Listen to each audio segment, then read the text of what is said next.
Andbank y el inversor inquieto, el arte de la banca privada y el compromiso con la cultura financiera les ofrecen Inversores.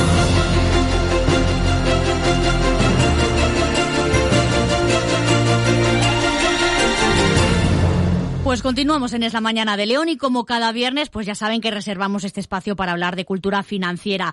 Hoy amanecemos, pues con un panorama internacional que, pues tras semanas de muchísima tensión, parece darnos un respiro importante. Los mercados han abierto con alzas notables impulsados por la esperanza de un acuerdo de paz.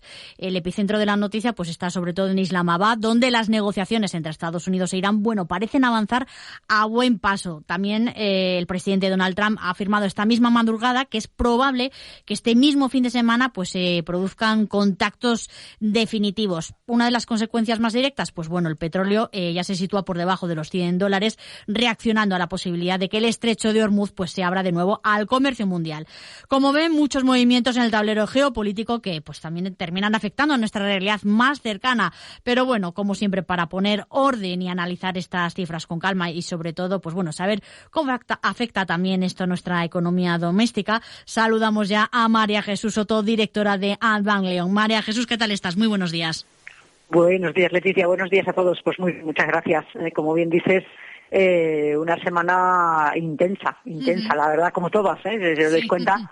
Los mercados de capitales son así. Yo siempre lo digo, llevo 35 años en esto y no he vivido un año tranquilo, pero es porque el mundo es muy grande, ¿sabes? Y pasan muchas cosas, y cuando no pasan en un sitio pasan en otro, y cuando no pasan en varios sitios al mismo tiempo. Entonces, pero esto, situaciones a gestionar, lo que decimos siempre, no nos preocupa lo más mínimo, lo analizamos, lo interpretamos, lo gestionamos y avanzamos, ¿no? Que eso es lo que hay que hacer para las personas que confían en nosotros. Como bien decías, hay tres grandes bloques de temas esta semana importantes. Las tensiones geopolíticas, como decías, voy a empezar por ahí. Pero tenemos también los resultados empresariales. Ha terminado el primer trimestre del año, comenzamos el segundo, se publican los resultados y al final la realidad es que cómo cotizan las empresas en bolsa depende de los resultados que publiquen. Por eso esto es muy importante. Los temas geopolíticos y todo lo demás mueven los mercados, pero los mueven en el corto plazo, en función de las expectativas que pueda haber del impacto que a su vez pueda tener en la economía y en los resultados de las empresas. Por eso es tan importante, primero, estos resultados de las empresas, es decir, qué impacto está teniendo ya todo lo que está sucediendo, y dos, los datos macroeconómicos, es decir, esos datos de los países que reflejan si la economía está impactando también en lo macro, en las grandes cifras, en la inflación, en el desempleo, en el crecimiento económico. Por eso tenemos estos tres bloques de esta semana que empiezan a ser realmente importantes, los resultados empresariales, insisto, porque empieza la publicación, y los datos macroeconómicos porque ya llevamos mes y medio de conflicto, se está alargando, se estaba hablando de que un mes y medio era lo que los mercados empezaban lo que las economías podían soportar. Y a partir de ahí, por eso ahora se va a mirar con mucho detenimiento. Fijaos los titulares que aparecen, ¿no? De la falta de queroseno para los aviones este verano. Es decir, empieza a haber preocupación con ya faltas de suministro en cosas muy, muy básicas y cosas muy concretas que claramente tienen que estar trabajando todos aquellos profesionales que tienen que hacer que esa falta de suministro se pueda ir resolviendo. Por eso, esta es la situación, como digo, ya después de 6 semanas de conflicto en la práctica.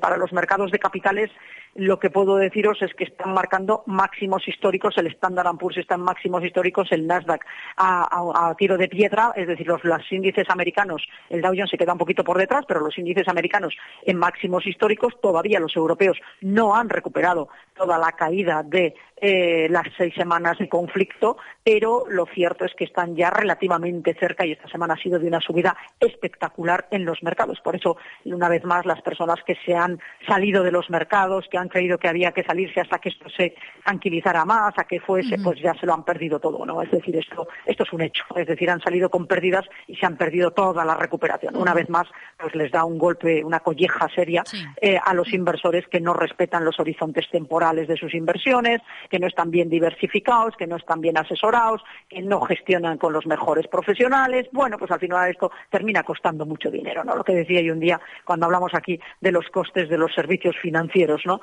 Como al final, si pagas poco o le pagas a quien no debes, termina costándote mucho dinero. Es como en la salud. Aquí lo barato, o mejor dicho, más que barato, lo malo sale muy caro, y no es un tema de qué porcentaje nos cobran los profesionales, sino de que eso compense, porque la retribución que reciben los inversores es muchísimo mayor, insisto, y en momentos como estos son claves.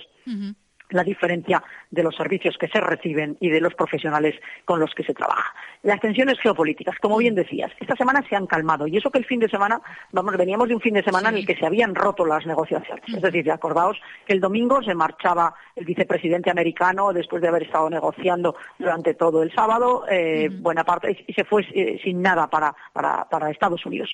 Y los mercados el lunes, de hecho, empezaron las bolsas bajando. Luego se dieron media vuelta a medida que se fue empezando a hablar de que que iba a haber reuniones futuras, que las negociaciones seguían, en fin, todo eso, ¿no? El estrecho de Hormuz todavía no está abierto al 100%, digamos que están haciendo tentativas, este es el peón, digamos, por el que se están peleando en este tablero de ajedrez, este es el peón clave de todo este conflicto, este estrecho, porque no olvidemos lo que decimos siempre, que pasa por aquí todo, y eso conlleva todo el petróleo y los fertilizantes y muchas más cosas. Por eso hay que abrir eso cuanto antes. China está presionando mucho, todos los países están presionando mucho para que eso suceda, y sería la gran noticia que realmente está el mercado esperando. Pero esas subidas, esos máximos históricos que yo comentaba, vienen de la esperanza de que, primero, las negociaciones sigan avanzando, que este estrecho de Hormuz se abra más pronto que tarde, y que, lo que ya ha sucedido es que una de las condiciones que ponía Irán, y es que Israel dejase de atacar al Líbano, ayer se confirmó que esto es un hecho, que se dan 10 días de tregua.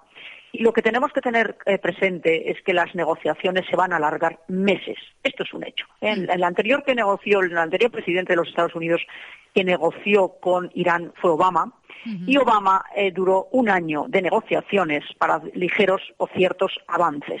¿Cuál es la diferencia en este caso? O sea, es decir, por eso no podemos esperar que estas negociaciones entre Estados Unidos e Irán, por lo menos en la parte nuclear o en determinadas partes, se termine. Esto no se va a terminar hasta dentro de varios meses. Claro. Exacto. Es extraordinariamente complejo, y no podemos esperar que algo tan complejo, que insisto, con Obama estuvieron un año de negociaciones, aquí lo hagan en 4 semanas. Lo que sí se espera, lo que espera el mercado, es que en esas negociaciones lo primero que se haga es abrir el estrecho de Hormuz, y luego que sigan negociando, pero que se levante el estrecho, para que ya no tengamos que estar hablando del impacto económico que ese cierre tiene en las economías, en las cadenas de suministro, y por tanto en la economía real de cada uno de los ciudadanos. Por tanto, este es un tema este es un tema importante, un tema crítico, que vamos a ver cómo va evolucionando, y como digo, es en lo que nos tenemos que centrar más que en que lleguen a un acuerdo definitivo. En cualquier caso, todo apunta a que se van a volver a reunir este fin de semana.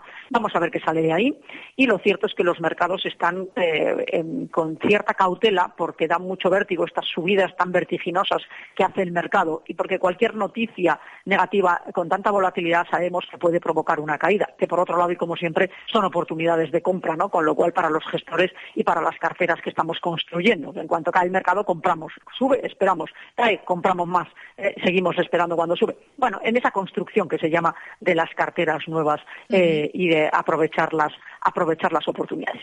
En temas de datos macroeconómicos, lo que yo decía, ya el impacto en las economías es una realidad. ¿Dónde lo estamos viendo? En los datos de IPC. Veíamos el viernes el dato americano ya, el IPC en el 3,3%, ya subiendo. En España ha subido nada menos que al 3,4%. Claro, nosotros somos como digo yo, el ñu cojo, ¿no? Es decir, o el patito feo, o llamadlo el débil en toda esta cuestión, ¿vale? Sí, llamadlo como queráis, porque ya veníamos con una inflación muy mala. Venimos con un mercado muy intervenido, donde la vivienda no podemos ni hablar de ese tema, la subida de los alimentos no podemos ni hablar de ese tema, y esto es consecuencia directa de la política del gobierno, ¿no? Si a eso además le sumas ahora una crisis energética, pues esto solo se puede ir por las nubes, y por eso se ha ido el IPC en España al 3,4%, donde esta semana hemos conocido el de la zona euro, y en la zona euro el dato de IPC está en el 2,6, para que veamos una vez más la diferencia de la media de la zona euro 2,6 a España 3,4. Es un abismo de diferencia, una vez más, entre cómo están en la media de Europa y lo mal que estamos en España con la subida de los precios. Y eso que, gracias a Dios, y por eso las bolsas están en máximos, el petróleo se ha relajado. Esto nos da un poquito de tregua. Es decir, el petróleo con esta tranquilidad, entre comillas, calma, tensa que tenemos, ha bajado hasta los $95 aproximadamente, 98, 95, es decir, por debajo de 100. Recordemos que hemos llegado a estar por encima de 120, que hemos estado en 110 y los mercados ahí sufren, pero ahora estamos por debajo de 100, lo que es una buena noticia. Más datos macroeconómicos. Sorpresa positiva en China.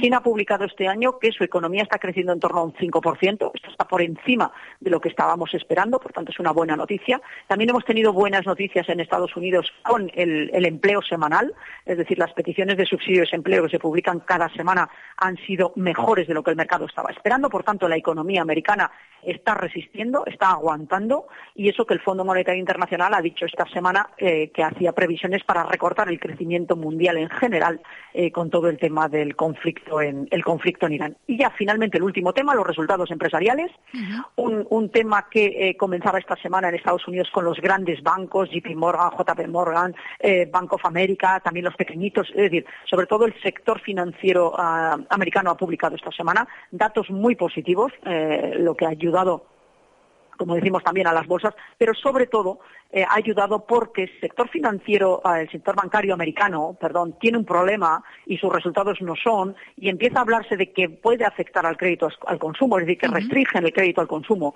Esto a su vez afecta al consumo americano. Si afecta al consumo, afecta al crecimiento. Así que por eso se sigue muy de cerca los resultados empresariales de la banca que han cumplido, y por eso los mercados están más tranquilos, porque el crédito al consumo no se va a ver afectado. Y lo que sí se ha publicado Alcoa, que es una compañía del sector metalúrgico americana, la más grande, lo cierto es que sí que no ha cumplido con las previsiones de crecimiento que tenía, y sí que hoy la están castigando en bolsa ya los futuros antes de que abra el mercado a las 3 de la tarde. Así que bueno, como veis, muchas cosas, muchos temas, pero ya empezamos a hablar de otras cosas que no son geopolíticas solo y que tienen mucha importancia, y como digo, esperemos que antes, más pronto que tarde, ese estrecho de Hormuz empiece a funcionar normalmente, aunque sigan las negociaciones entre las partes, ¿no? Porque, como decimos, no podemos esperar la noticia de ya han cerrado negociaciones. Esto no va a pasar. Esto va a llevar meses. Mucho tiempo. De hecho, ayer calculaban que les quedan mínimo 6 meses por delante de negociaciones. Así que, bueno, pues vamos a ir